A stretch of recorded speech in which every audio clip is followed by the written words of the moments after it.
because I've seen it from a number of different organizations and like have had customers and been on the side of like more heavily regulated entities and those that are not.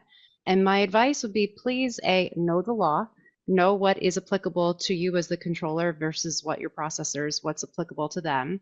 Because I've seen everything from 24 to 36 to 48 to 72 and everything in between.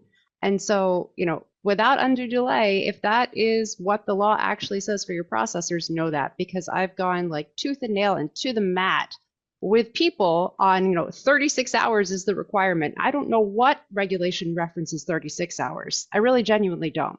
And I would also say this on either side with your contract templates, let's come to the table with a reasonable approach. 24, I have worked for huge organizations and very small organizations.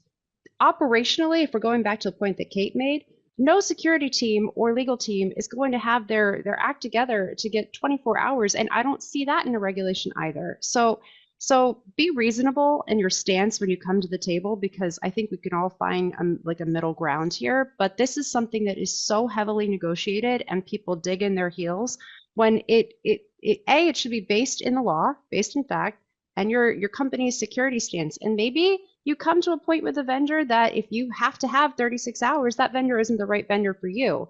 But think about your stance like operationally with your security team, with your legal team, what's in your contracts, what you can operationalize.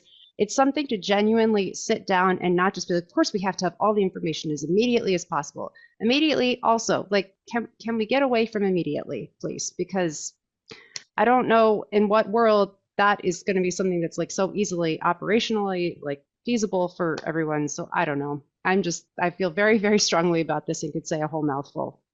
Does anybody Right. else want to add to No, we it? appreciate it. And I think honestly, candidly, it's a little bit of a chest beating issue too, where sometimes this one gets a lot of airtime in negotiations.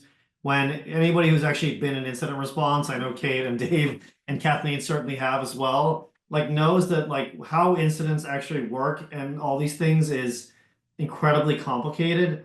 And so like when somebody suggests like, I've seen 8-hour notification windows. And to me, that suggests that they don't really understand what it takes to respond to an incident or how an incident plays out or what it actually takes to understand the scope and impact of the incident before you reach out and notify. And I think that speaks a little to suspicion of an incident in general or to the user. Like there's all this nuance that I think folks who have not lived in the cyber world probably don't appreciate. Okay, it looks like you went off Yeah, mute. no, the only other thing I would say is, I mean, conversely, right? Like, if that's something that's really important to you, like 24 hours or suspicion, to somebody's point, I think it was Dave, like you could be opening yourself up to a ton of work, right? Like if your vendor is notifying you of every single phishing email, not that they could operationalize that, but let's say that they did, like well, then what are you going to do with that information, right? Like, are you going to go then investigate the vendor every single time they're like, or are you just going to keep a Rolodex and that like it just I think you just sort of like end up in this place of like you sort of can't see the forest for the trees in some situations when you're asking for more in like that level of information.